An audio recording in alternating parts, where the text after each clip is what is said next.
పెళ్ళైనా పండగైనా వేడుక ఏదైనా పట్టుచీరల ప్రత్యేక వేదిక వారాహి సిల్క్స్. బ్రేకింగ్ న్యూస్ చూస్తున్నాం. రచ్చ రేపుతున్న తొర్రూరు మున్సిపాలిటీ కార్యాలయం వద్ద తీవ్ర ఉద్రిక్త వాతావరణం చోటు చేసుకుంది. ఓటింగ్లో పాల్గొనేందుకు మున్సిపల్ ఆఫీస్కు కౌన్సిలర్లు చేరుకుంటున్నారు. ఈ నేపథ్యంలో మున్సిపల్ ఆఫీసులోకి చొచ్చుకెళ్లేందుకు బీఆర్ఎస్ కాంగ్రెస్ కార్యకర్తలు యత్నించారు. మాజీ మంత్రి ఎర్రబెల్లి దయాకర్ రావును లోపలికి అనుమతించలేదు పోలీసులు. ఇక పోలీసులు కార్యకర్తలకు మధ్య తోపులాట చోటు చేసుకుంది. అంతకుముందు బీఆర్ఎస్ కౌన్సిలర్లను హైవే పైన అడ్డుకున్నటువంటి కాంగ్రెస్ శ్రేణులు తీవ్ర ఉద్రిక్త వాతావరణానికి దారితీసింది.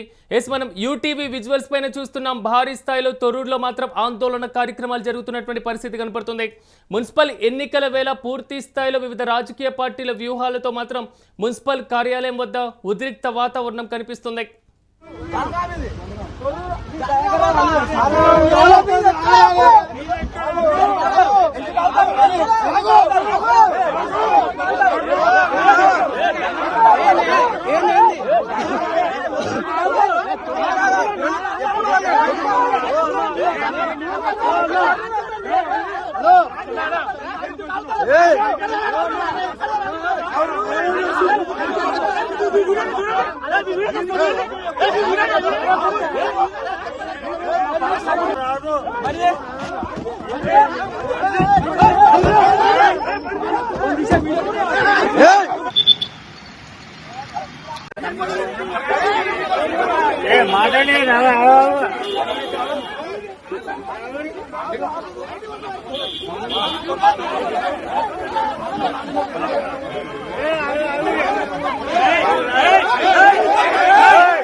ఇదే ప్రస్తుతం తొర్రూరులో ఉన్నటువంటి పరిస్థితి. మొత్తం మీద రచ్చ రేపుతున్నాయి అక్కడ ఉన్నటువంటి రాజకీయాలు. మున్సిపల్ కార్యాలయం వద్ద మాత్రం తీవ్ర ఉద్రిక్త వాతావరణం కనబడుతుంది. మాజీ మంత్రి ఎర్రబెల్లి దయాకర్ రావు మున్సిపల్ కార్యాలయానికి చేరుకుంటే పోలీసులు అడ్డుకున్నటువంటి పరిస్థితి కనబడుతుంది. మరి ముఖ్యంగా బీఆర్ఎస్ కాంగ్రెస్ కార్యకర్తలు కూడా యత్నించినటువంటి సిచ్యువేషన్. ప్రస్తుతం అక్కడ పరిస్థితిపై మరింత సమాచారం మా ప్రతినిధి సతీష్ అందిస్తారు. సతీష్, అక్కడ సిచ్యువేషన్ ఏ విధంగా ఉంది? పూర్తి స్థాయిలో మాజీ మంత్రిని అడ్డుకున్నటువంటి పరిస్థితుల దగ్గర నుంచి కౌన్సిలర్లను అడ్డగింత వరకు వెళ్ళినటువంటి పరిస్థితి. మొత్తం మీద మున్సిపల్ పాలిటిక్స్ గా మారుతున్న సిచ్యువేషన్ అప్డేట్స్ ఏంటి? ముఖ్యంగా తొర్రూరు మున్సిపాలిటీ చైర్మన్ పదవికి ఏదైతే మొత్తం కూడా మున్సిపల్ కార్యాలయానికి వెళ్లే తరుణంలో కూడా మొత్తం కూడా తెలంగాణ రాష్ట్ర వ్యాప్తంగా కూడా ఇదే పరిస్థితి ఉంది. మొత్తం ఈ ఏదైతే 12 గంటలకి ఎన్నిక ఉంది కాబట్టి ఆ ఎన్నిక చైర్మన్ పదవుల గురించి పెద్ద ఎత్తున ఈ హంగు ఏర్పడినటువంటి అన్ని మున్సిపాలిటీల్లో కూడా పరిస్థితి ఆగమాగం పరిస్థితి ఉందని చెప్పుకోవచ్చు. మొత్తం కూడా ఇప్పుడు తొర్రూరు మున్సిపాలిటీకి సంబంధించి అయితే ముఖ్యంగా మాజీ మంత్రి ఎర్రవెల్లి దయాకర్ ఆయన ఏదైతే కౌన్సిలర్లతో కలిపి ఓ ప్రైవేట్ బస్ లో వెళ్తా ఉన్నారు. ఆ మున్సిపల్ ఆఫీస్ కు వెళ్తూ ఉండగా పెద్ద ఎత్తున ఏదైతే చామల కిరణ్ కుమార్ రెడ్డి అక్కడ అడ్డుకొని వాళ్ళ కార్యకర్తలతో వాళ్ళని పోనివ్వకుండా అక్కడ అడ్డుకొని పరస్పరం ఇద్దరు కూడా బీఆర్ఎస్ పార్టీకి సంబంధించినటువంటి వాళ్ళు, ఇక్కడ కాంగ్రెస్ పార్టీకి సంబంధించిన వాళ్ళు పరస్పరం విమర్శలు చేసుకుంటూ కూడా భారీ ఎత్తున అక్కడ ఒకరినొకరు తిట్టుకుంటూ కూడా పెద్ద ఎత్తున చర్చగా మారింది. మొత్తం కోలాహలంగా మారింది. ఒకరిపైన ఒకరు దాడులు చేసుకునే పరిస్థితి దాకా వెళ్ళింది. మొత్తం కూడా అక్కడికి పోలీసులు చేరుకొని పోలీసులు కూడా మొత్తం గుంపునంతా చెదరగొట్టి అక్కడ నుంచి ఎర్రవెల్లి దయాకర్ రావునైతే పంపించిన పరిస్థితి అయితే ఉంది. ప్రస్తుతం ఏంటి అసలు ఈ చైర్మన్ పదవి ఎట్లా ఉండబోతుంది ఏంటి అనేది కూడా ఒకవైపు చర్చనీయాంశంగా మారింది. ముఖ్యంగా తొర్రూరుకు సంబంధించి మొత్తం 16 వార్డులు ఉండగా దాంట్లో బీఆర్ఎస్ సంబంధించినటువంటి 9 మంది ఉన్నారు. కాంగ్రెస్ 7 స్థానాలు ఉన్నాయి. అయితే కాంగ్రెస్ ఇప్పుడు ప్రస్తుతం ఏదైతే ఎక్స్అఫీషియా ఓటుతో ఏదైతే యశస్విని రెడ్డి, కడియం కావ్య ఇద్దరు ఎక్స్అఫీషియా ఓట్లతో మరి ఈ ఓటును వినియోగించి మరి ఇటు అంటే మెజార్టీ తెచ్చుకునే ప్రయత్నం చేస్తా ఉన్నారు. కానీ ఏదైతే కడియం కావ్యకు సంబంధించి కూడా ఈ ఎక్స్అఫీషియా ఓటు చెల్లదంటూ కూడా ఒకవైపు వార్తలు వినిపిస్తా ఉన్నాయి. మరి మొత్తం కూడా ఈ మున్సిపాలిటీలకు సంబంధించి పెద్ద ఎత్తున అన్ని జిల్లాలలో దాదాపు ఇదే పరిస్థితి అయితే ఉంది. ఈ రోజు సతీష్, ఇప్పటికే కడియం కావ్యాకి సంబంధించినటువంటి ఓటు, ఎందుకంటే గ్రేటర్ వరంగల్లో ఆల్రెడీ నమోదు చేశారు, అక్కడ ఎక్స్ అఫీషియో మెంబర్ గా ఉన్నారు అనేటువంటి వాదన బలంగా తీసుకొస్తున్నారు. ఇలాంటి నేపథ్యంలో మళ్ళీ ఇప్పుడు తొర్రూరులో ఓటు నమోదు అంటే దీన్ని అంగీకరించేటువంటి అవకాశం ఉంటుందా, లేక దానికి సంబంధించి మరింత ఉత్కంఠ కొనసాగేటువంటి సిచ్యువేషనే ఉందా? డెఫినెట్ గా ఇప్పటికే అది వివాదాస్పదంగా మారుతున్న పరిస్థితులు కనబడుతున్నాయి. ఎట్లా ఇప్పటికే అక్కడ ఉన్నటువంటి లీడర్లంతా కూడా మరి ఆ మున్సిపల్ కార్యాలయానికి ఇప్పటికే నివేదిక ఇచ్చారు. ఆ నివేదికలో ఇప్పటికే అక్కడ వరంగల్ కు సంబంధించి ఆమె ఓటు ఉంది కాబట్టి ఇక్కడ ఇలా పనిచేస్తుంది అంటూ కూడా మరి దాంట్లో రాసి వాళ్ళకు నివేదికనైతే ఇచ్చారు. సో అక్కడ మరి మున్సిపల్ అధికారులు ఎలా చర్యలు తీసుకుంటారు ఏంటి అనేది ఒకవైపు చర్చనీయాంశంగా మారిన పరిస్థితులు కనబడుతా ఉన్నాయి. ఏదేమైనప్పటికీ ముఖ్యంగా ఈ మున్సిపాలిటీలకు సంబంధించి ఇక్కడ ఎర్రబెల్లి దయాకర్ మాజీ మంత్రి, ఇక్కడ యశస్విని రెడ్డి ఎమ్మెల్యేగా ఉన్నారు. చాలా ప్రతిష్టాత్మకంగా యశస్విని రెడ్డి గారు తీసుకున్నారు. దాంతో పాటు ఎర్రబెల్లి దయాకర్ కూడా సీనియర్ మోస్ట్ లీడర్, 30 ఏళ్ల చరిష్మా ఉంది, 30-40 ఏళ్ల రాజకీయ అనుభవం ఉంది. సో మరి ఆయన దీన్ని ఎలా చూస్తారు ఏంటి మొత్తం కూడా ప్రస్తుతం ఇటు తొర్రూరులోనే కాదు వరంగల్ జిల్లా వ్యాప్తంగా కూడా ఒక హైటెన్షన్ వాతావరణం అయితే నెలకొంది. దాంతో పాటుగా కొన్ని ఏదైతే ఈ 35 హంగొచ్చినటువంటి మున్సిపాలిటీలు అన్ని కూడా పెద్ద పెద్ద మున్సిపాలిటీలు అన్ని కూడా ప్రస్తుతం చర్చనీయాంశంగా మారిన పరిస్థితులు కనబడతా ఉన్నాయి. ఎందుకంటే ఏదేమైనప్పటికీ ఏదో ఒక పార్టీకి సపోర్ట్ చేయాల్సిన పరిస్థితి అయితే వస్తుంది.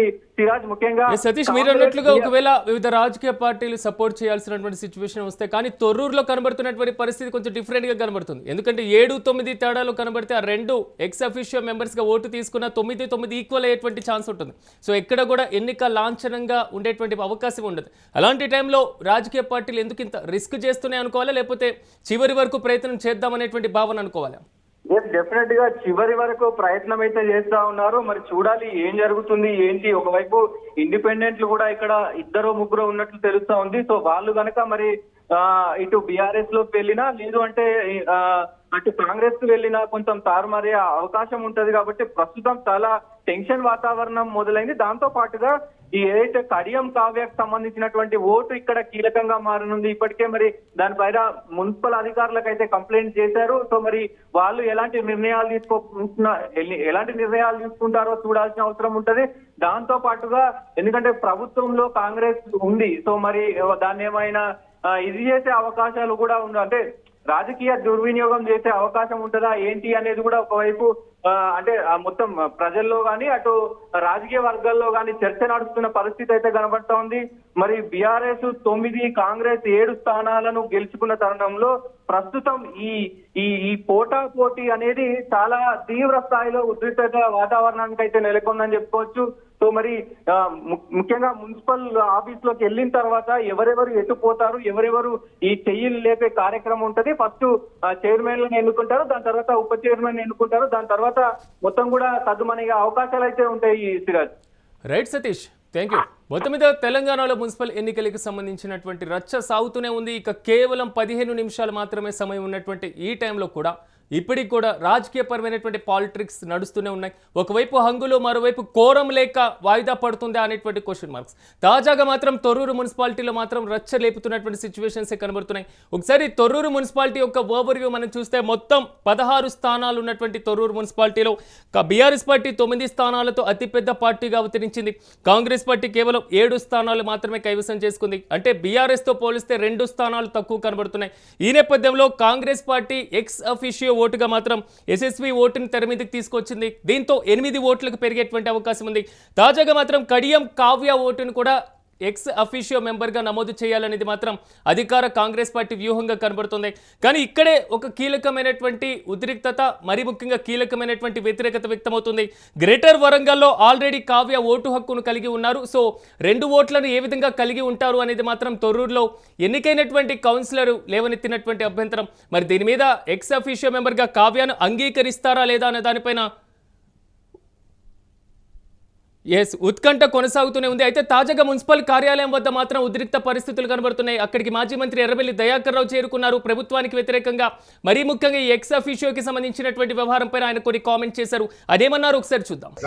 మైపాడ్ కలెక్టర్ పెట్టిన ఆర్డీఓ పెట్టిన కమిషనర్ పెట్టిన స్పందన ఇవాళ కోర్టు చేస్తున్నాం, హైకోర్టు చేస్తున్నాం, వరంగల్ కోర్టు చేస్తున్నాం, మైపాడ్ కోర్టు చేస్తున్నాం. అది ఎట్టయినా రిజెక్ట్ అయితే చట్ట విరుద్ధంగా ప్రయత్నం చేస్తున్నారు. మా వాళ్ళు ఒక్కరు కూడా పోయే పరిస్థితి లేదు. ఎన్ని ఇబ్బందులు పెట్టినా, ఎన్ని కష్టాలు పెట్టినా కేసీఆర్, టీఆర్ఎస్ దయన్ అనే దోని మీద ఉన్నారు. ప్రాణాలు తెగించేలా తొమ్మండు ఉన్నారు. ప్రజలు గెలిపించారు ఉన్నారు. కేసీఆర్ దయన్ మీద అభిమానంతో వాళ్ళు కష్టపడి గెలిచారు. వాళ్ళు ఎవరు కూడా పోయే పరిస్థితి లేదు. అందరు తప్పుడు ప్రచారం చేస్తున్నారు. ఎట్టి పరిస్థితుల్లో మెజార్టీ మేము గెలిచాం. చైర్మన్ సీట్ మాకు వస్తుంది, వైస్ చైర్మన్ సీట్ కూడా మాకే వస్తుంది. పెంబర్తి దగ్గర మిమ్మల్ని అడ్డుకున్నారు. అడుగుతున్నారు.